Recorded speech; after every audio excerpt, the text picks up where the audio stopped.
दोस्तों, आज मैं इस वीडियो में आपको बताने वाला हूँ भारत का विशालतम और लंबी सी मछली जैसे आकार का बना हुआ राजस्थान में मौजूद चित्तौड़गढ़ किला, जिसका नाम आज यूनेस्को की वर्ल्ड हेरिटेज साइट में भी दर्ज है। राजपूत वंश के पुरुषों और महिलाओं की बहादुरी का साक्षी यह किला लगभग 280 हेक्टेयर के क्षेत्र में फैला हुआ है।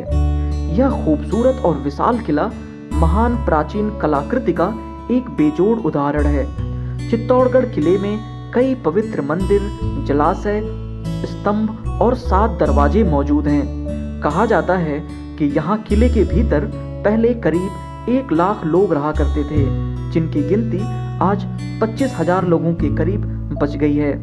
अब आइए चित्तौड़गढ़ किले के भीतर मौजूद कुछ प्रसिद्ध और देखने लायक जगहों के बारे में भी जान लेते हैं।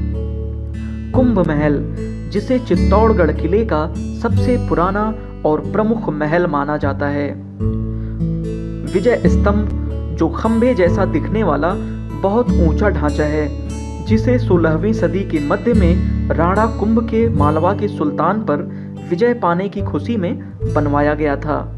इस स्तंभ के 9 मंजिलों पर अनेक हिंदू देवी देवताओं की मूर्तियां तराशी गई हैं। कीर्ति स्तंभ, इस स्तंभ को आपको बाहर से ही देखना पड़ेगा, क्योंकि यहाँ भीतर प्रवेश वर्जित है। इस स्तंभ में भी गोलाकार सीढ़ियां हैं जो आपको स्तंभ की 6ठी मंजिल तक ले जाती हैं।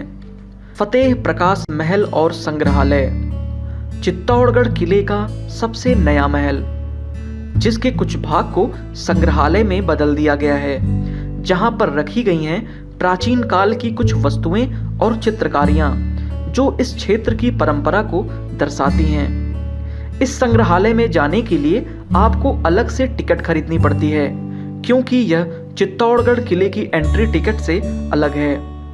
पद्मावती पैलेस, चित्तौड़गढ़ किले के एक तालाब के बीचों बीच एक बहुमंजिला महल खड़ा है, जो पद्मावती या फिर कह लें पद्मिनी महल के नाम से प्रसिद्ध है। इस महल को जनाना महल भी कहा जाता है और इसके किनारे पर एक दूसरा महल भी मौजूद है जो मर्दाना महल कहलाता है। इतिहासकारों की माने तो मर्दाना महल से ही अलाउद्दीन खिलजी ने रानी पद्मावती का प्रतिबिंब तालाब के पानी में देखा था। वहीं कुछ इतिहासकार ये भी लिखते हैं कि मर्दाना महल के एक कमरे में लगे एक बड़े से दर्पण में अलाउद्दीन खिलजी ने रानी पद्मावती की झलक देखी थी। महल में शीशे इस तरह से लगाए गए थे कि यहाँ से